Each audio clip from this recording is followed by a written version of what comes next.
Healthy plants need healthy soil for healthy growth. To be able to precisely absorb what plants need, the soil needs to contain minerals and the necessary soil life.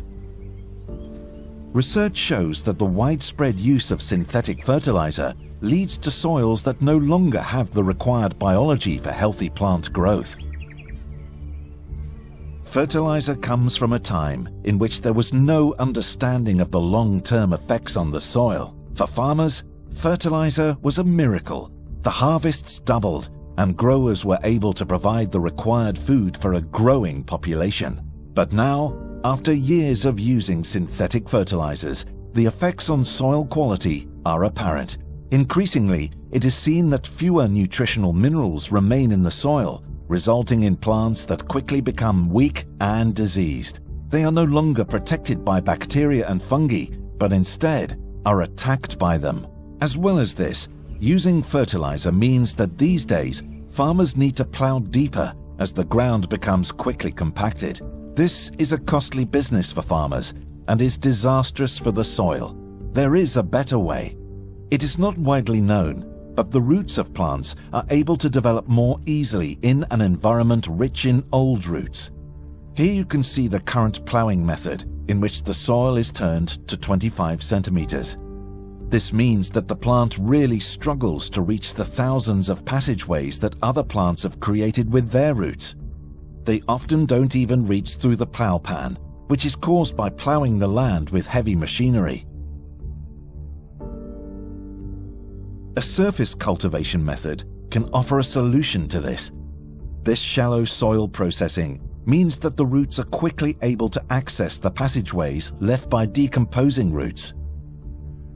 In this situation, they only have to work really hard once they reach the extremities of the passageways. This means that they can root deeper year after year and ensures that there is even more soil and water available for growth. Dealing with diseases by spraying does little more than suppress symptoms.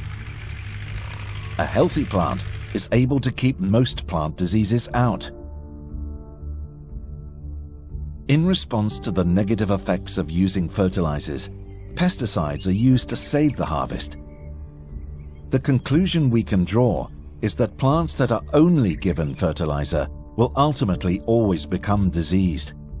Fertilizer is the direct cause of the use of most pesticides. In order to resolve the worldwide problem of over-fertilization, the vicious circle must be broken. The question that we must ask ourselves is, how can we improve the soil? The answer is surprisingly simple, but requires some explanation.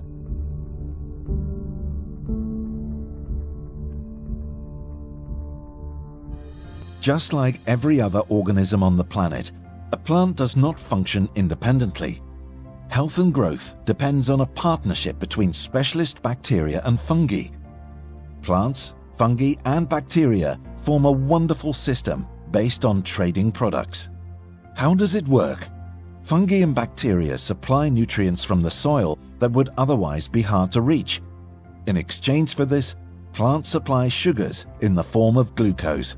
To explain this system, we will explain bacteria and fungi separately.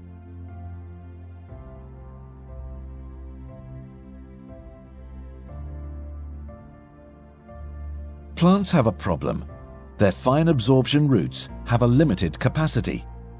They only use 4 to 7% of the soil volume and are, on average, not thicker than a hair. They don't live long, only 1 to 3 weeks. As you can see, plants need external help. Plants use their absorption roots to forge a partnership. If they can't find partners, they'll die. If they succeed, it's the start of a beautiful relationship. From now on, a symbiosis can be created. Minerals are hard to mine from the soil, but rhizobacteria are specialized in this process, particularly when it comes to releasing phosphate, which is very important for the plant. These bacteria also carry out countless other important tasks, including one which is very special. Rhizobacteria form a sort of natural defense system around the roots. Anything attacking the plant is kept outside by the physical presence of these rhizobacteria. They ensure that there is no room for disease-causing bacteria. They have their own interest in this because the plant provides them with food. However, the bacteria also need help. They are not travelers. The bacterial colonies do not move back and forth from minerals to the roots. Most minerals found in soil are located outside the reach of the roots, and therefore also out of the reach of rhizobacteria. These can only live near the roots. As we have seen before, the zone of absorption is therefore very limited. Mycorrhizal fungi are able to drastically increase this absorption capacity. It may sound like a modern development, but it's not. The fungus has always existed, but due to modernization, its role has been neglected. Due to many years of using synthetic fertilizers, mycorrhiza is only very sporadically found in agricultural soils. Mycorrhizal fungi have always lived in symbiotic relation with the plant roots. Mycorrhizal fungus forms a living connection within the roots and creates an absorption and transport system. This is essential for healthy plant growth. Mycorrhiza in the roots is just as normal as chlorophyll in the leaves. This is beyond doubt. As stated before, the absorption roots of plants are 0.2 millimeters thick. This means that they can only grow in macropores, as shown here. Now we zoom in to see what happens when the plant gets help from the mycorrhizal fungus.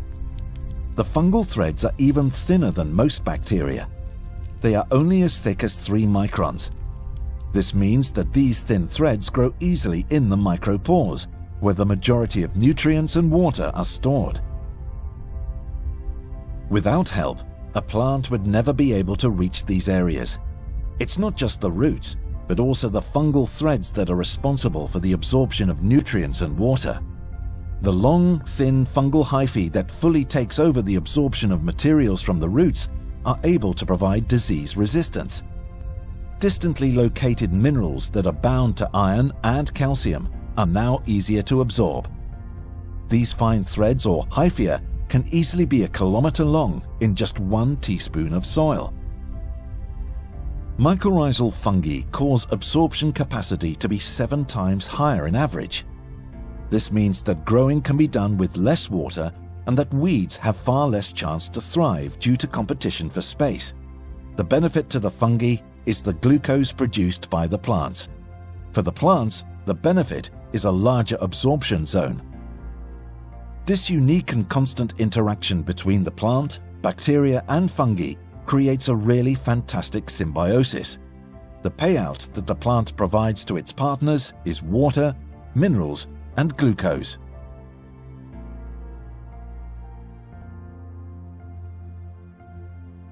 The partnership between soil and roots requires healthy soil biology.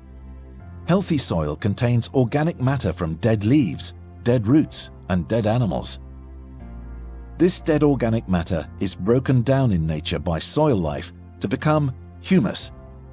This creates a great deal of food for soil life, and the soil retains plenty of CO2. Years of using fertilizer has caused the humus to disappear from agricultural land. You could think of humus as the battery of the soil.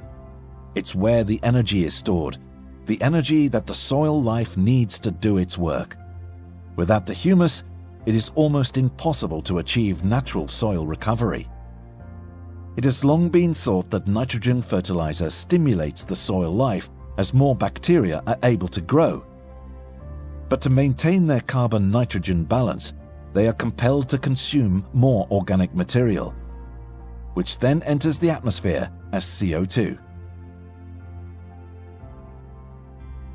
The symbiosis between plant, fungi and bacteria is not only a great partnership, it is absolutely vital. Without these transformers of organic material, we would all perish in excess organic material. Returning to the question we asked previously about how we can improve the soil, the answer must be, ultimately, plants improve the soil on their own. They do this through the symbiosis between plants, bacteria, and fungi. Plants are really the only soil improvers. Here we can see a clear difference between an absorption system without and with mycorrhiza fungi. The plant on the left is entirely dependent on the pH value of the soil and the supply of minerals. The plant on the right has roots that are able to optimally self-regulate the pH level and absorption via mycorrhiza fungi. This results in a healthy absorption that works perfectly with organic fertilizers. Using this natural system, we will achieve healthy soil that in turn brings healthy plants that can produce healthy fruit and vegetables. The way we deal with our soil has a direct effect on the emission of CO2 and the nutritional value of our food.